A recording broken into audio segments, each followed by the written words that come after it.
2022年第7條題目又去到梁 Sir 最中意嘅題型啦，就係睇病學 Bio 啦。唔知大腸癌係香港最常見嘅癌症之一咩？吓？大腸癌？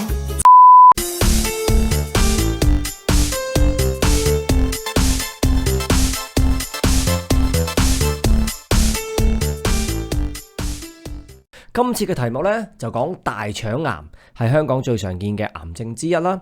而下面呢個示意圖呢，就顯示咗大腸癌隨住時間嗰個發展嘅階段啦。咁我哋有 A、B、C、D、E 啦，喺個腸腔有一啲細胞嘅異常隆起物啦，同埋一個腸壁呢，原來就俾人穿透咗咯。咁當中啦就有唔同嘅結構啦，有一啲異常隆起物啦、上皮細胞、結締組織同埋更加深層次嘅組織，例如血管嘅。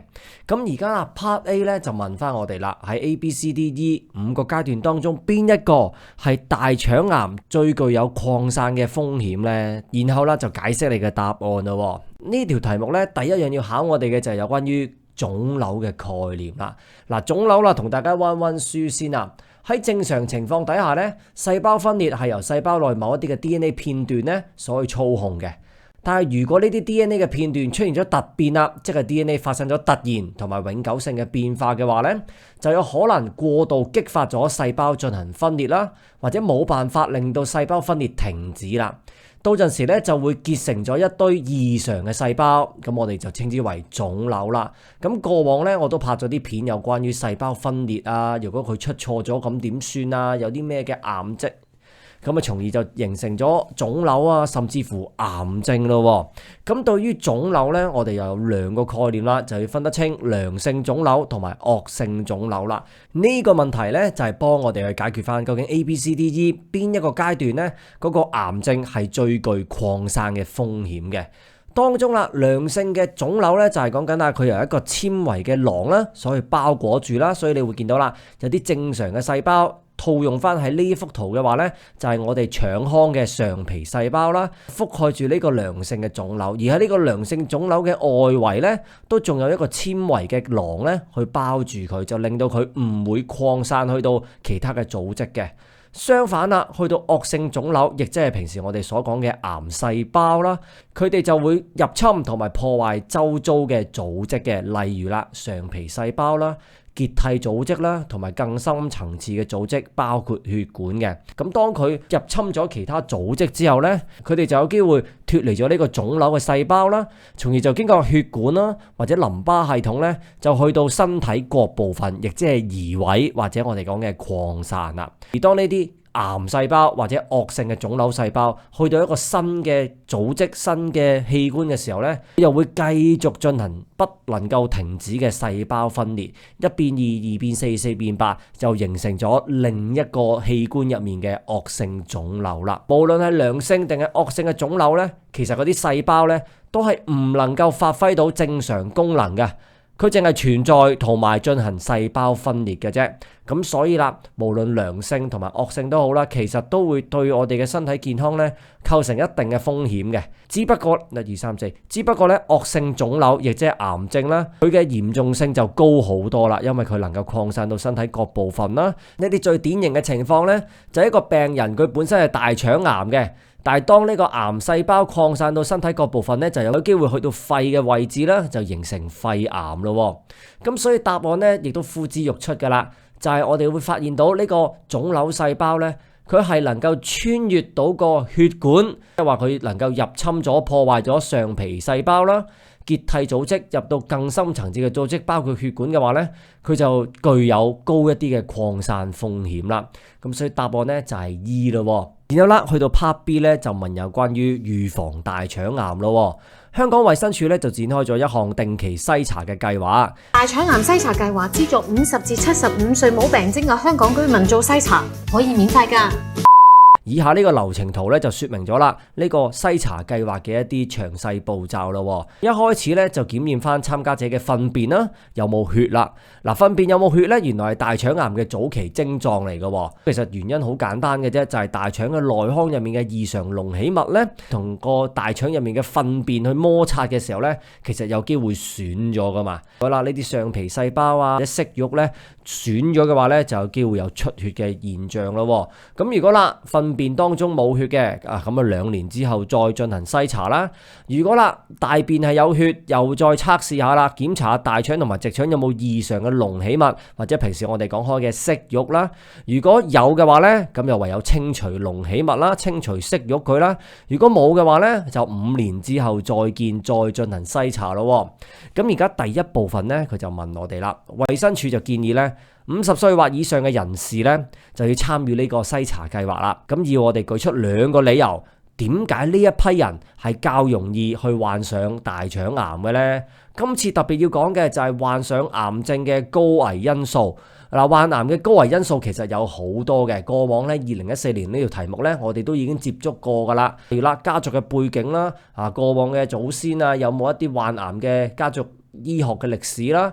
第二啦，就係年老啦。第三啦，就係咪長時間暴露於一啲致癌物質啦、食煙啦、飲酒啦、食過多嘅紅肉同埋加工咗嘅肉類啦，同埋欠缺運動嘅。嗱，咁今次啦講到明，係50歲或以上嘅人士咧，政府就建議佢哋做呢個篩查計劃。咁所以啦，我哋今次要講嘅咧就係年紀嘅問題啦。因為老人家容易患上癌症啦。原因又何在呢？呢條題目啦，要考我哋嘅就係人越大啦，我哋正所謂人生在世咁多年，個時間就同我哋去發生突變嘅機會有冇關係呢？隨住年紀增長啦，我哋嘅身體去修復我哋自己啦，究竟個能力又會如何嘅改變呢？而家啦，我哋就嚟做一擊破咯。年紀越大啦，越容易患上癌症。第一個原因就係你有長啲嘅時間暴露於一啲致癌物質當中。你嘅身體細胞總會發生突變，而呢啲突變係有機會累積，直至到有癌症嘅產生。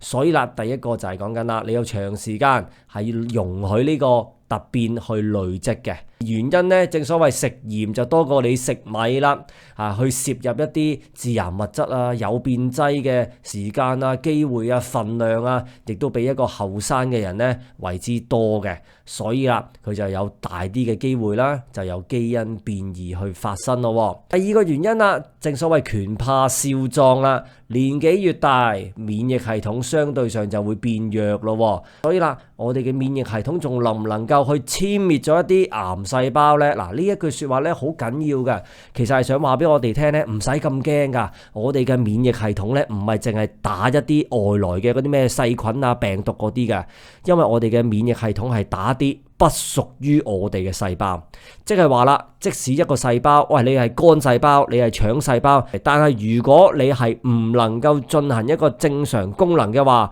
都已經係非我族類噶啦。我哋嘅免疫系統咧都係會去打死嗰啲細胞嘅，亦即係話啦，我哋身體嘅癌細胞咧，我哋嘅免疫系統係可以擊殺佢嘅。咁問題就係話啦，當你年紀越大嘅時候啦，免疫力較為下降啦，咁我哋修復自己身體嘅能力就會低咗啦。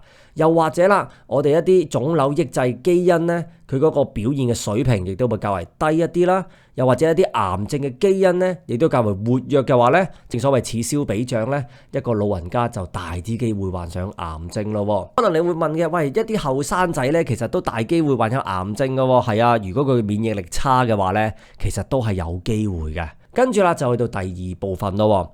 倘若啦，大腸嘅上皮細胞係冇發現異常隆起物嘅話咧，就可以5年之後咧進行下一次嘅篩查啦。題目啦就叫我哋參考翻大腸癌嘅發展階段 ABCDE 啦，去解釋下呢一個做法啦。嗱，成個故事咧，首先啊，大便入面冇血嘅2年之後再做篩查啦。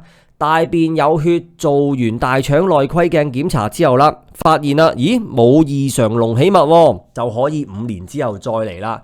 原因何在呢？其實啦，成條題目就考翻我哋閱讀圖表啦 ，ABCDE 幾時有一個大啲嘅風險呢？會有癌症嘅產生啊。其實成幅圖就係想話俾你聽，無論係腫瘤嘅產生，又或者癌症嘅產生呢，都係需要時間嘅。一個腫瘤變成惡性腫瘤之前，我哋係總有機會咧去篩查到佢嘅。究竟一個腫瘤佢係咪惡性定係良性呢？唔係佢大細嘅問題，講緊佢係咪會破開咗嗰個 capsule 啦，嗰個纖維嘅囊啦，破壞咗結締組織入到去更加深層次嘅組織，包括血管，從而啦就係隨住血管去擴散開去嘅。所以啦，由一個異常隆起物變成惡性嘅變成一個真正惡性嘅腫瘤咧，係需要時間嘅。有一樣嘢你要留意咯，學咗 bio 咧，你識多咗嘢噶咯，無論係2年也好，5年也好，其實你都要注意飲食噶啦，咁多位係嘛？醫生咧係一定會同你講嘅，喂，你啲大便咧係發現到有少少血絲啦嘛，係咪？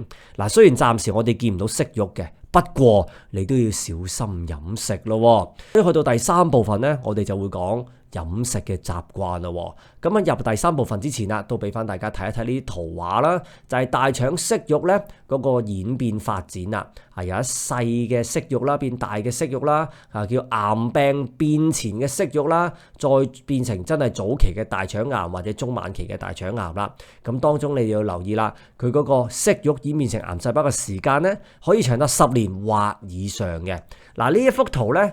1、2、3、4，嗱呢一幅圖咧就係電腦圖片嚟嘅啫，就模擬翻大腸呢啲息肉生出嚟呢啲異常隆起物嘅。嗱，真嗰啲圖咧我就唔擺喺度啦，我只能夠建議你哋啦，千祈唔好喺 Google 嗰處去 search 大腸息肉或者 chronic prolapse 啦，即係好似唔好 search 尖銳一樣嘅啫。跟住啦，去到第3部分啦。近期咧，確診大腸癌嘅人士有年輕化嘅趨勢，就提出2個啦，可能引致呢個趨勢嘅飲食習慣。咁今次啦，唔使審啦，又係考翻高危因素，不過唔係講年紀啦，係講飲食啦。今次考我哋嘅咧，自不然一啲不健康嘅飲食習慣。正所謂成條題目嘅主軸就係睇病學 bio 啊嘛，係咪？我哋就一齊嚟體驗下個思維咯。我哋睇下書本點樣講先啦。第一個啦，就係講咧，食得太多紅肉，例如牛肉啦，食咗太多嘅加工肉類，例如火腿啦、午餐肉啦、臘腸啦，或者係鹹魚啦，都係會增加患有大腸癌嘅風險啦，或者胃癌嘅風險嘅。咁自不然咧，第一個嘅概念咧就係食得太多加工肉類啦。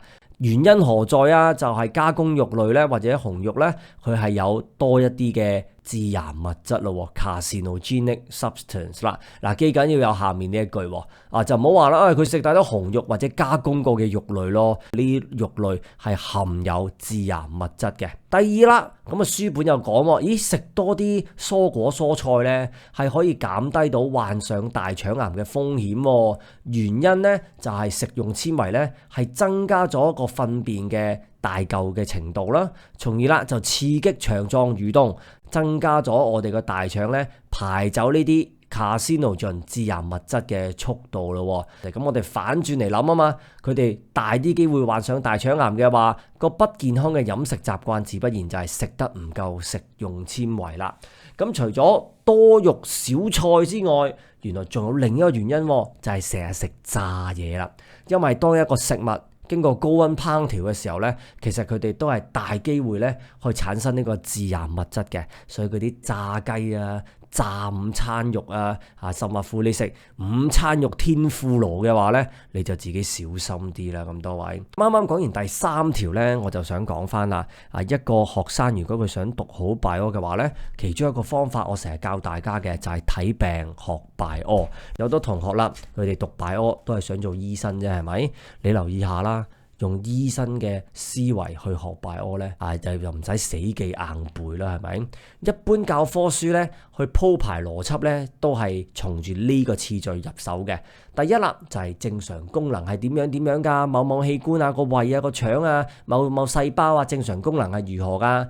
第二啦，如果呢個細胞有病咁點樣啊？有啲咩嘅原因導致到呢個病嘅產生呢？高危因素又如何呢？第三啦，有冇啲咩嘅病徵啊？有咩症狀啊？從而啦就問翻大家有咩預防啦或者治療嘅方法啦。嗱，書本嘅鋪排咧係1、2、3、4嘅。但係睇病學 bio 咧就唔係1、2、3、4咁樣去嘅，佢係反翻轉用一個醫學嘅發展觀咧去理解 bio 呢一科嘅。因為啦喺醫學嘅發展啦、生物科嘅發展啦，當我哋要理解一個器官、一個細胞佢哋嘅功能嘅話咧，其實係從疾病入手嘅。好簡單嘅概念咧，去同大家理解一下啦。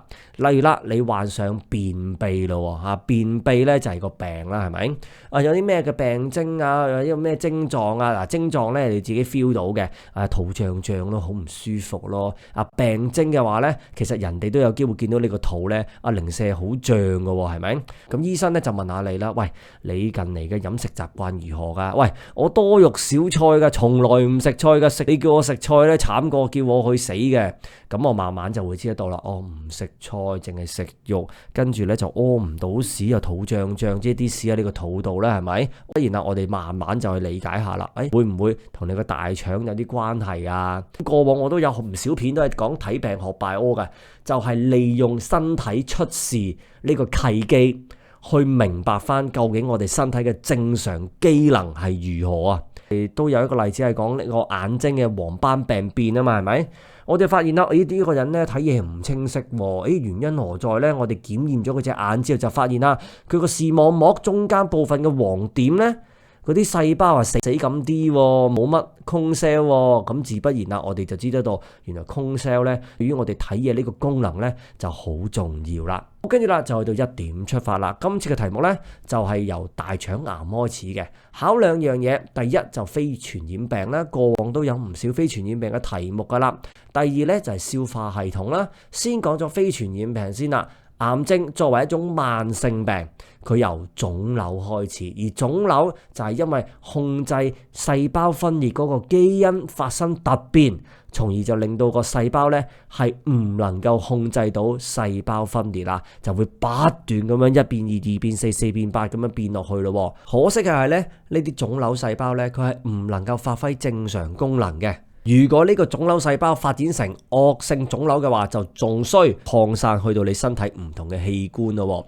然後啦就去到消化系統啦，今次就講大腸啦，特別想講下嘅就係食用纖維刺激大腸蠕動咧，其實係可以幫我哋咧快就將一啲致癌物質排走佢，減低患上大腸癌嘅風險嘅。咁過往咧都有一條題目咧係講孖胎咧生呢個大腸癌嘅，咁快手睇下片溫下書咯。除此之外啦，亦都考翻睇病學拜屙啦，係咪？作為癌症啦，有冇咩嘅高危風險啊、年紀啊、飲食習慣啊、缺乏運動啊，諸如此類啦，有咩辦法可以預防得到呢？除咗預防之外啦，梗係講下點樣醫病啦，係咪？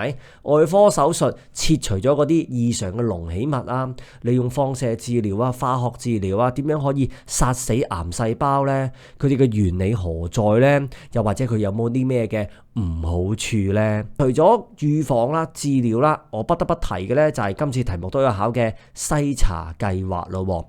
呢一 part 呢，都同我哋通識科嘅公共衛生有關嘅，咁啊可以睇翻呢段片一溫書啦。跟住啦，我就想講多一樣嘢，都係未來出題嘅趨勢嚟嘅，就係如何預備篩查計劃呢？而啦，一個病人將要接受大腸鏡嘅檢查啊、照腸鏡、照胃鏡，唔同類型嘅篩查計劃嘅時候，有啲咩要留意呢？今次啦，先講大腸檢查啦。喺2到3日之前咧，就要開始食低纖嘅飲食啦，越少食菜咯，唔好食咁多菜，令到咧喺呢個腸入面太多嘅纖維咧，會太多嘅纖維積聚咗喺當中啦。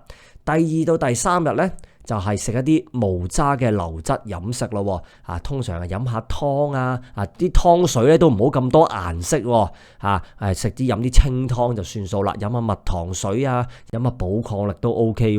點解唔好食咁多有顏色嘅嘢呢？係啦，喺呢個腸我哋陣間要照鏡啊嘛，咁梗係最清澈最好噶啦。你食一啲好深色嘅，例如啦，食下士多啤梨嘅，食下紅菜頭嘅。嗱，首先啊，佢哋就係好多纖維嘅蔬果蔬菜啦，係咪？其實就應該絕少食啦。第二啦，佢哋紅當當噶嘛，染到你條腸紅色嘅話啦，亦都較為難去睇呢個腸鏡嘅。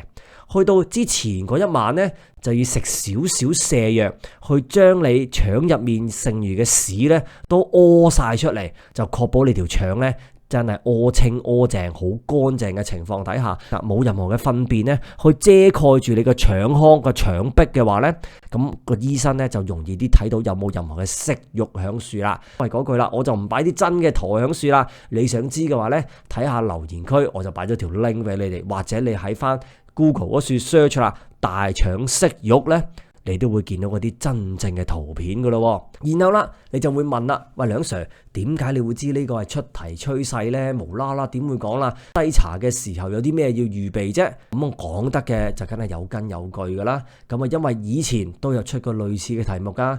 2012同埋2015年呢，兩條都係有關於糖尿病嘅，就係講緊啊一個人呢就懷疑自己有糖尿病喎。咁當佢要做呢個糖尿病血糖測試之前啦，有啲咩嘢佢要做嘅呢？原來佢要斷食12個鐘嘅喎，原因何在啊？條題目有問你嘅，睇下片溫下書啦，所以你會知得到啦。原來篩查計劃做預備呢，都係未來出題趨勢嚟嘅噃。222 question 7 is one of my favorite questions because it is about the disease approach. This question is about the colorectal cancer. It's one of the most popular cancers in Hong Kong, and this diagram shows the development of stages of the colorectal cancer over time. So you can see the stage A, B, C, D, E, and then the different cells in the intestinal lumen or intestinal wall. And you can see the labeling: abnormal outgrowth, epithelial tissues, connective tissues, and deeper tissues with the blood vessels. And for part A, which stage of the colorectal cancer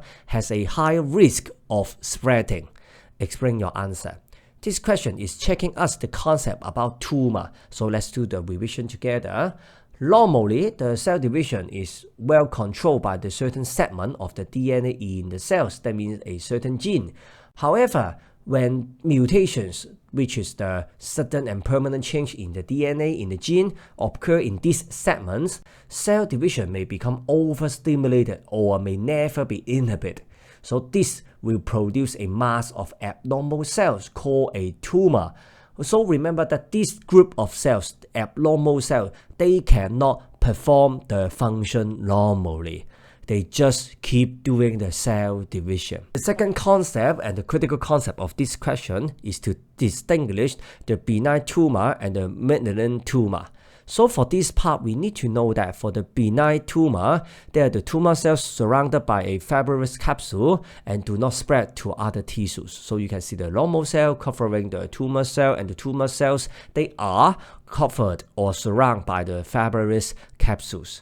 But for the malignant tumor, what we call the cancer cell may invade or destroy nearby tissues. And then you can see from this diagram, they invade, break down, destroy the nearby tissues, the epithelial tissues, connective tissues. They will go into the blood vessels, and they can break off from the tumor and spread to other parts of the body through the bloodstream or the lymphatic system.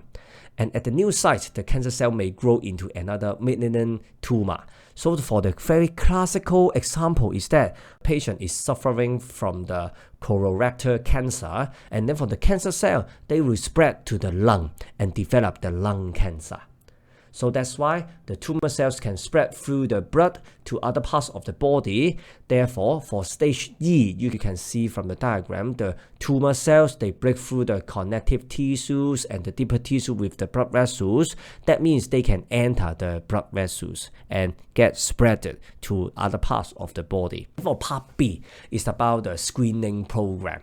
The Department of Health in Hong Kong has launched a regular screening program for the prevention of the colorectal cancer. Flowchart below illustrates the screening program.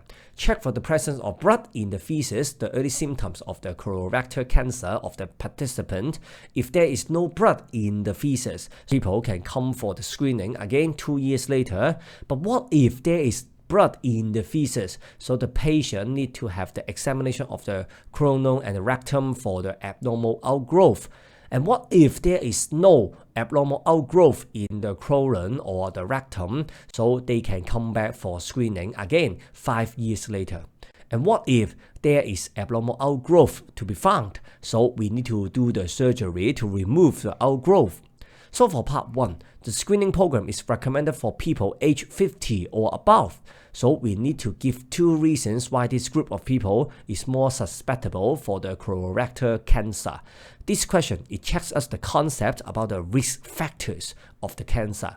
So there are a lot of risk factors of cancer. So you can watch this video for the 2014 question for the risk factor. For example, family history, aging, exposure to the carcinogens, smoking, heavy drinking, eating too much red meat or processed meat, or lack of exercise. But for this question, which risk factor is our major concern?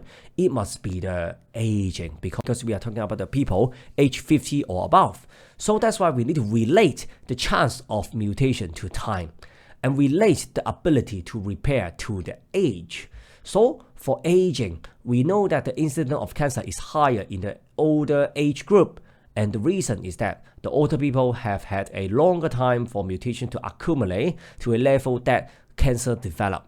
So what if the mutation they accumulate and pass the critical level? So there will be a higher chance for them to suffer from cancer.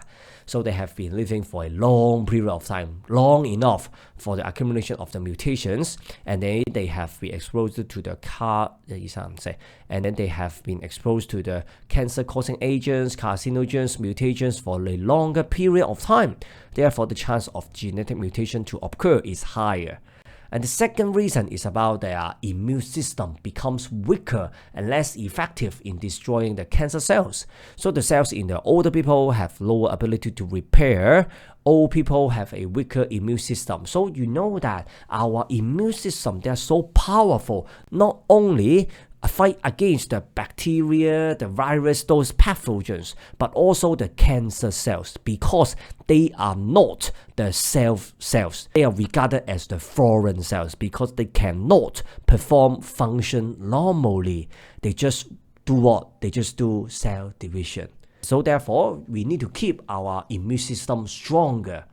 And for the older people, there is a lower and for the older people, there may be a lower level of expression of the tumor suppressor genes, or they may have more active of ongo or the ongo genes. It means that it can cause cancer. These genes are more active. Part 2. If there is low abnormal outgrowth trend of the epithelium of the large intestine, the next screening can be conducted 5 years later. So with reference to the development of the colorectal cancer, explain this practice. This question, it checks us the skills of the diagram reading. We need to read that for these 10 years, for these 5 stages. So the outgrowth, how can it develop into malignant tumor?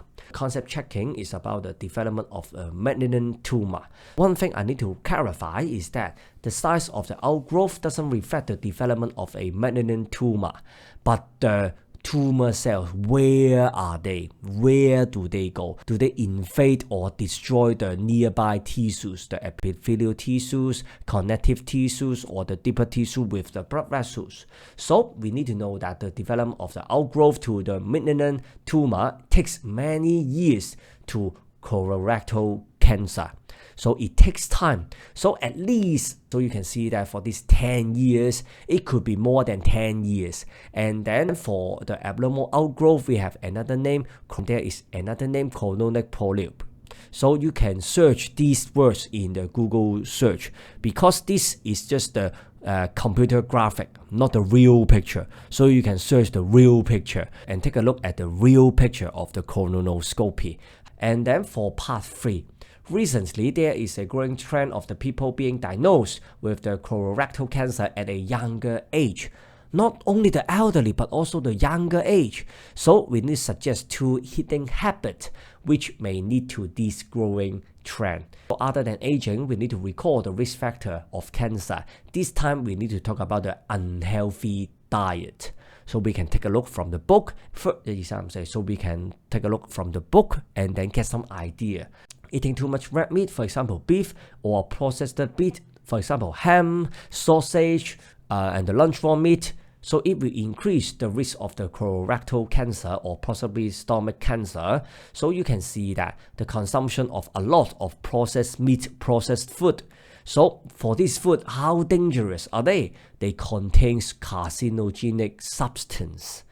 And then for the another idea is talking how can we prevent the colorectal cancer eating more vegetables to reduce the risk of the colorectal cancer because the dietary fiber increase the bulk of the feces and probably speed up the passage of the carcinogens through the intestine. For the unhealthy diet, we reverse the idea is the insufficient dietary fiber intake in their diet. And apart from the meat and the dietary fiber, there is another reason. It's about the consumption of a lot of the deep fried food. For example, KFC, something like this, which contains carcinogenic substance produced during deep frying. So the idea is that if we cook the food with a high temperature, it may also produce the carcinogenic substance in the food. After the part 3, I need to introduce the disease approach again. How could we study biology in the mindset of a doctor? So for the development of the medical knowledge or the biology, we use the disease approach rather than the normal teaching sequence. From the textbook, they always teach in this sequence. First of all, we need to learn the normal function of a particular organ of a cells, or what's the function of the colon, what's the function of the stomach, whatever. And then we learn some about the disease or the cause of the disease, the risk factor of the disease, and then we learn some about the symptoms or the sign, and then how can we treat it or to prevent it. But it is not the way for the medical student to learn. They learn it in another way. We learn it from the sign, from the symptoms first, because they take a look at the patients and then they will ask them, actually, what's wrong with you? Which part of your body you feel a bit uncomfortable? They may say that I feel that my belly a bit swollen, not that comfortable.